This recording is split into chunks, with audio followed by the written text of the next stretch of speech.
Kresse and to my left is Commissioner Jonathan Swain. Next on the agenda is the consideration of the agenda. Are there any proposed changes? If not, we'll proceed with the approval of the regular board meeting minutes of July 23rd, 2019. Is there a motion to approve? Second? Second. All those in favor? Aye. Next on the agenda is the Executive Director's Report. Mr. Goff. Thank you, Madam Chair. Just to let you know that, as you know, that Charles Holliday is our project manager on the Chicago board side.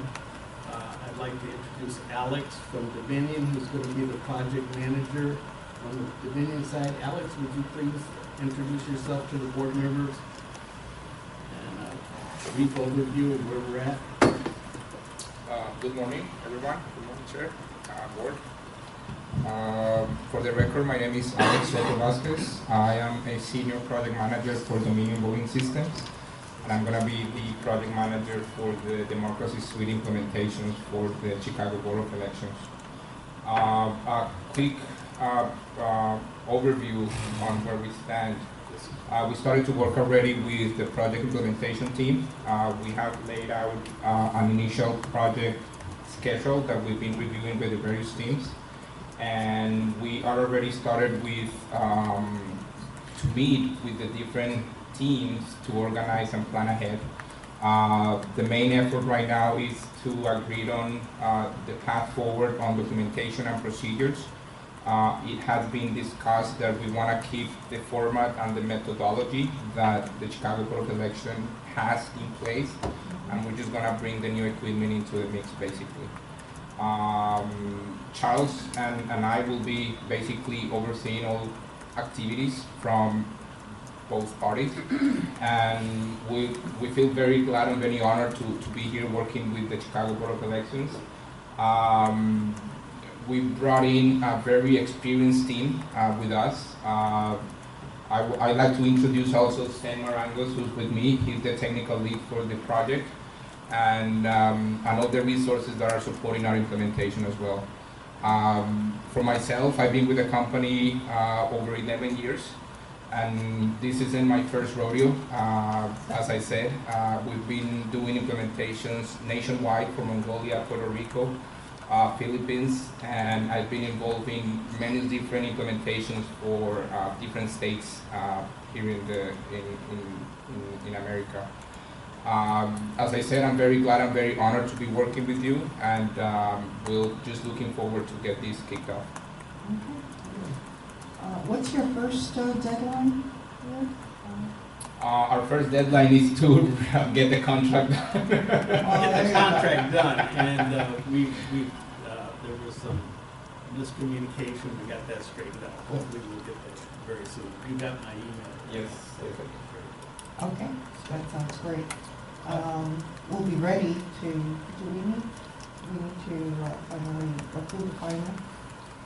Once the time, we'll probably end up calling a special. Perfect. Yeah, we're ready. We'll be ready.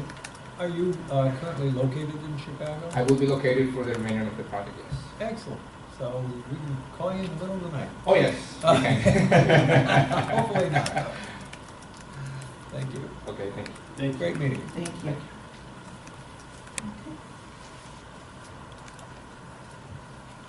Just to let the board members know, I did give you some of the pricing. We have a meeting with the city to have our first negotiation about the budget for the new equipment. So we do that Wednesday at 4 o'clock. That's what it was scheduled. I'm not sure it's still going to be there at that schedule for that time, but we're working on it. So and let's see what else we got. All I have now, I do have members from Verizon, but when we come to that part of the contract, I'll have them do their presentation.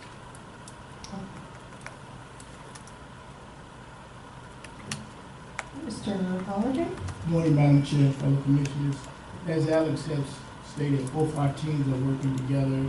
I have documentation from Alex as far as all the new equipment that will be distributed during our meeting today.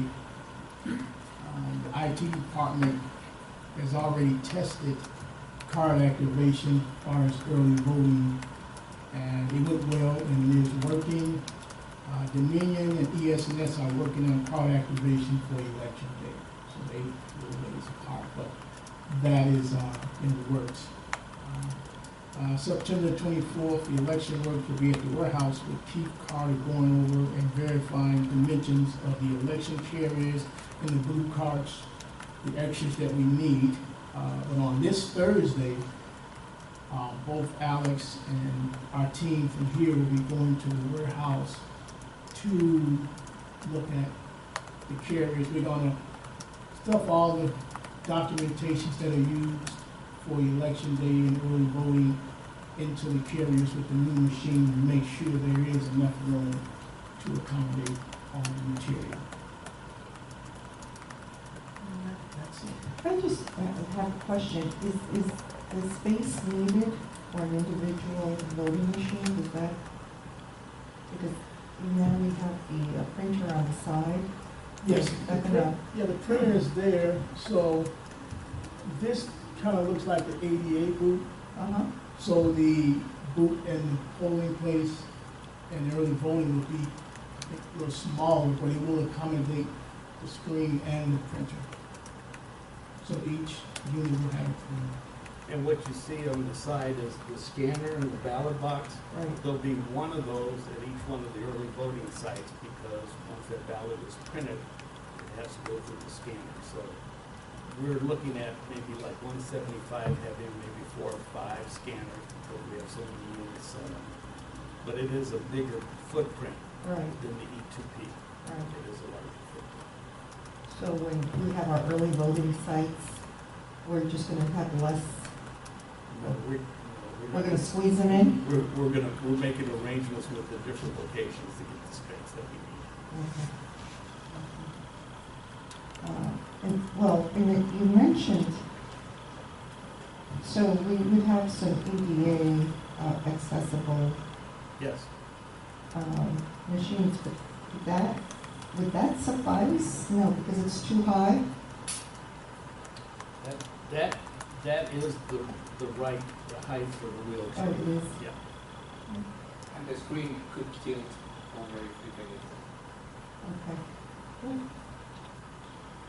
But you're saying that the booth, It's we're that gonna, wide, there's gonna be a little yeah. It's gonna be wider than what we've had. wider, but not as wide as that? Or is it is gonna be that? Oh, it's gonna be that size. Okay, In a precinct, every accessible location will be like that. In the early voting sites, It'll be smaller. some of them will be smaller and the accessible ones will be that size. But we have to have that printer on there, because the ballot Right. comes out for exactly, okay. Next we'll turn to our communications director, Mr. Young. Morning. The canvas mailing is approximately 1/3 finished at the mailing house. So they'll continue mailing that out throughout this week, hopefully be done by Thursday or Friday at the latest, early next week. So we issued a news release on that, as well as information to all of the board staff, and we'll see what kind of response we get in terms of the solicitation of the emails. There have been 2 media stories so far. We hope to earn more coverage later if and when we get responses to the mailing. We attended a meeting that Mr. Lasker may discuss more later to provide background information to an alderman and different groups who are interested in creating a new elected set of offices. We've updated our brochure for coming primary. This will be another occasion where 17-year-olds are allowed to register to vote and vote at the primary, even if they won't be 18 until the November general election. So we've updated the brochure that we use for the schools to get information on how to do a voter registration drive. And we hope to get a jump on that even earlier than in the past. Lastly, we had the occasion to put together an election primer of sorts, a brief Q&A. Operation Push asked for that, and we were able to generate that. It's a little more information than we used to have in the old Fast Fact cards, but it's a small, bite-sized piece of information. And if you're looking for a copy of that, I can send that to you. Mhm. Thank you. We will then proceed to old business, infrastructure projects and changes in election administration and voting equipment. I believe we tackled that issue. Electronic poll books, I think. Yesterday, Lance and I met with Joe at Ryan from ES&S about still a possibility of putting the ADA form on the poll book. Our concerns were, well, what they were trying to charge. It was too much money, and by tomorrow, Black Friday, we should have some type of resolution as far as the cost of what they want to charge us. You asked, but we felt, and that was mentioned, so we'll see, but it's too much. Okay. No, not card activation, we're talking about. Well, I mentioned that, card activation, and we will have a price on that as well. Okay. That form, if they're gonna continue with the same price, we're gonna have to keep the hard copies as we already have. Well, then we may have to do that because we have to be very judicious in our spending. Okay, thank you. Mr. Lasker, anything on legislation? Well, the Illinois General Assembly is not in session, so still nothing to report from Springfield. But I have been beginning a review of the election code sections dealing with equipment, just to see if there's anything that we might have to have amended or using new equipment. I'm not really finding anything. You know, the county's already done a test. They've purchased some more equipment for the last round of elections. So looking like we're in good shape, but I'm just starting to review on that as far as potential need for legislation. Absolutely, absolutely, thank you. And then is there anything else we have to think about in terms of any possible new legislation or amendments to? Well, we have our entire schedule that we had last legislative session. Mhm. Nothing really got accomplished in that regard, so my intent is to just push forward again. A lot of that was going to be wrapped into that omnibus bill that never ended up happening. Right. There was a lot of that omnibus bill that did not have to do with our request as well, so it still remains a little bit of a mystery as to why it didn't go through. I would imagine it will next time. Okay. We have new business, and under new business today, we have a proposed agreement between the Board of Election Commissioners and MCI Communication Services, DBA, Verizon Business Services. I have representatives here from Verizon. Please come up to the podium. Good morning. Good morning, George Zastra. Just hit the button. Thank you. Great. Good morning, George Zastra. I'm one of the data solutions engineers for Verizon Wireless, and I've got with me Al Guido. Al Guido from the wireline side of Verizon Business. Okay. So the proposal is what Verizon recommends we do moving forward in a way to enhance the security around the voting equipment, communicating back to the election group, or the election data center. We are also looking at building redundancy into the environment. So on the Verizon side, we have a product called Private Network, and we will provision each one of the election machines into the environment so that it can communicate back with the data center here. And what other issues did we have before with connectivity? Well, we won't have that problem with connectivity because it's the direct throughput, right? Right. So we'll connect the design that we worked on, and we've worked with Dominion as well as the IT staff here at the Board of Elections. Excuse me. The mobile devices will communicate directly from the Verizon Wireless network across the airwaves and back to our core network, where we would transfer the traffic over to the Verizon Business Network ultimately back here to the data center. And I would hope that during early voting and on election day, we will have dedicated, Well, absolutely. We have worked with the Board of Elections for a number of years. We've always had resources here on site during election night okay? and election day, actually. And we will continue to do that. Okay. From a support perspective, we have a direct contact into the Verizon Wireless support group for Tier 3, actually, support. And we'll be able to support any issues that might occur. Madam Chair, they're also going to be, working with us on the mock elections. Good. And what we're doing with this solution, it makes it a lot easier for the board. Right now, we transmit wirelessly just a small amount of data. What we're going to do with this new solution, they would bring the information to our receiving station, and then they will actually transmit ballot images. So we can start doing an audit right away. And this is the most secure way of transmitting those I ballot was images. just going to ask about the security and aspect in that transmission. Sure. So technically on the communication side, we will segregate all the voting machines that we provision in this environment from any public elements. We transmit the mobile devices in a segregated tunnel through and through, all the way from the wireless network to the Board of Elections. So, let's clarify for me.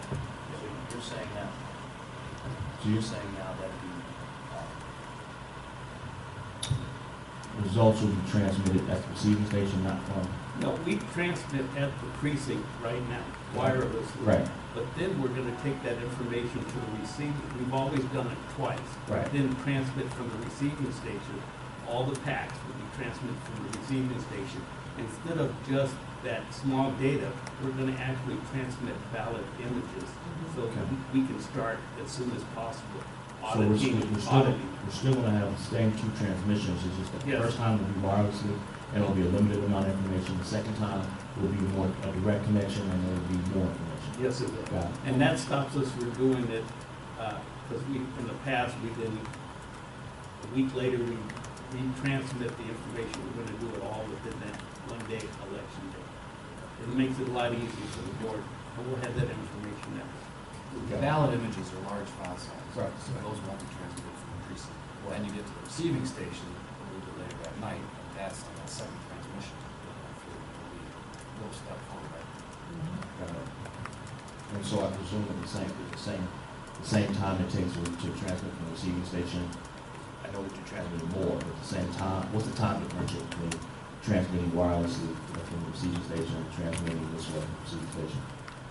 Go ahead. Sure. So, excuse me, we're actually updating the voting machines. Dominion's product is actually moving, excuse me, to a newer chipset and a new modem. Mm-hmm. So the old hats were functioning on a 3G network. The new voting equipment will be 4G at this point. So transmission at the wirelessly will be faster, and through this new solution that we have will be even faster. Okay. And Mr. Lesker, you provided us with the agreement, and you have reviewed the agreement. As I pointed out, the technical terms are a little beyond me, but the contract itself was. Okay, great. Thank you Thank very you. much. Is there a motion to approve the agreement between the board and NCI Communication Services, including business as Verizon Business Services, for a term of 36 months with a one-time implementation charge of $695.63 and monthly pricing at $8,254.61, bringing the annual charges to $99,055.32. So moved. Is there a second? Second. All those in favor? Aye. Motion passes and the agreement is approved. Mr. Lesker, do we have a legal report today? Well, if I may, yes, I've got a few things I'd like to mention. We're working on finalizing the updated agreement with the Department of Justice regarding our accessibility of polling places, and that the complicated part being the back and forth with the department has gone quite well, has done. What I think is important to note is that the Department of Justice has been seeing very good work out of us, and we're pleased, although we didn't meet the original goals, timing-wise, we've come a long way, and I think the end is in sight. So this is still very much a cooperative process with the Department of Justice. I received a phone call and discussed with the National Disability Rights Network. They were very curious about the details of how we're going about this project. And so I talked with them about it, and they were very impressed to hear with the kinds of progress that we've made, the cooperation we've had, not just with the Department of Justice, but of course the city itself, the school district, parks, all of the city agencies. So that project is continuing to move in the right direction. It's just a huge project. We still have 2 election-related lawsuits that are pending. The citywide term limit and consumer advocate referendum case is still pending in the Supreme Court on a petition for leave to appeal. And then the 5th Ward election contest, we're still waiting for a briefing from the appellant there on that case, the First District Appellate Court. Currently in the process of updating our referenda and local option guidelines for 2020. We'll do that by the end of the week. And as Mr. Allen did point out, we had additional meetings with city and aldermen and some groups that are sponsoring the idea of a public safety advisory board. We discussed this at our last meeting. I still haven't heard from anyone any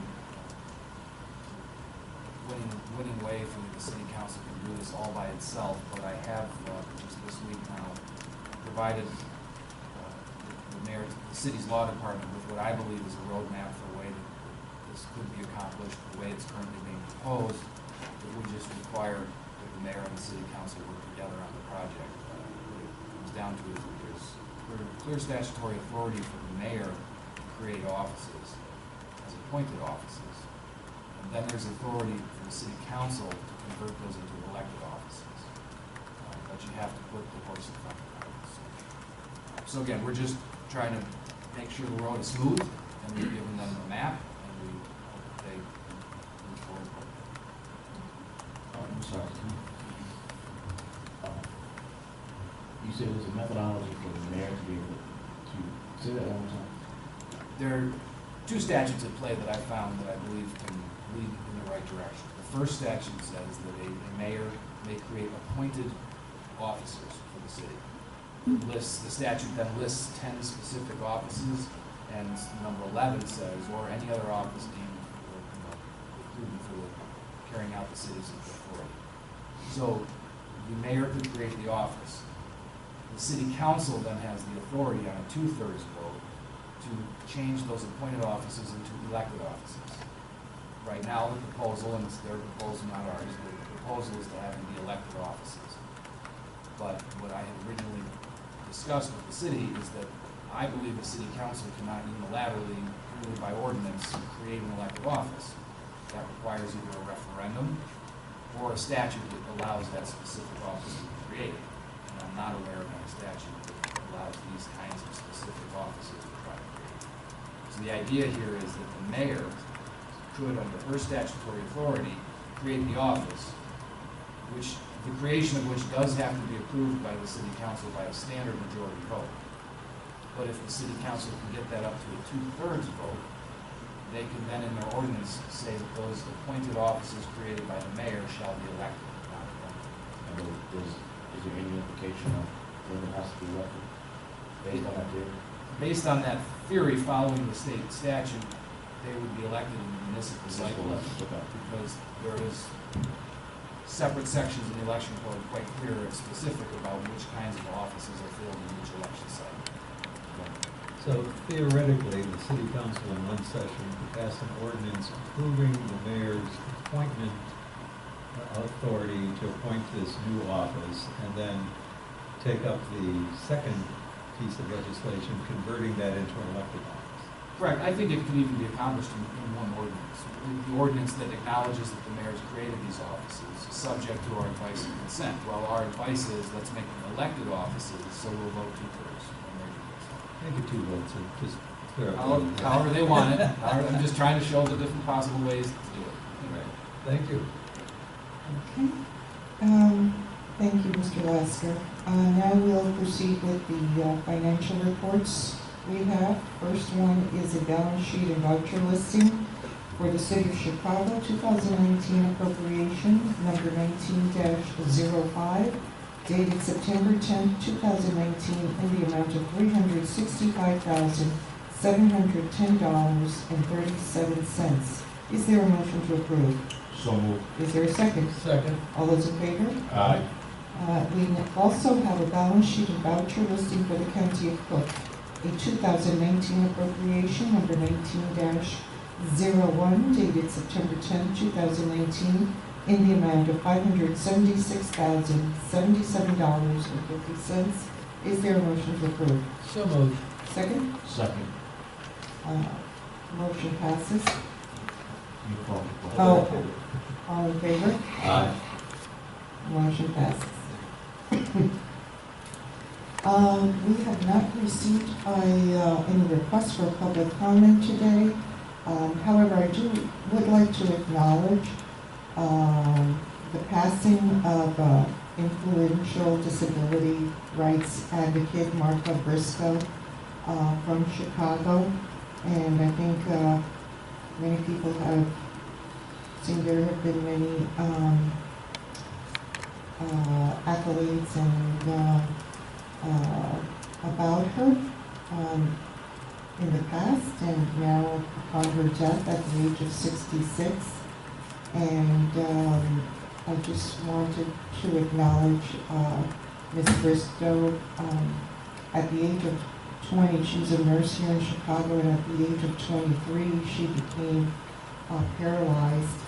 And this disability changed her life for her, both in a lot of ways, but for the rest of society and for her for the better. She was instrumental as a result in helping pass the Americans with Disabilities Act of 1990. In 1980, she founded Access Living in Chicago, which promoted independent living for the disabled. And she also founded the National Council for Independent Living. In 1993, President Clinton nominated her to head the National Council on Disability, and she served as its head for through 2002. She was a tireless advocate through the date of her death. And so one interesting little tidbit was 2 or 3 days before her death, Nancy Pelosi called her.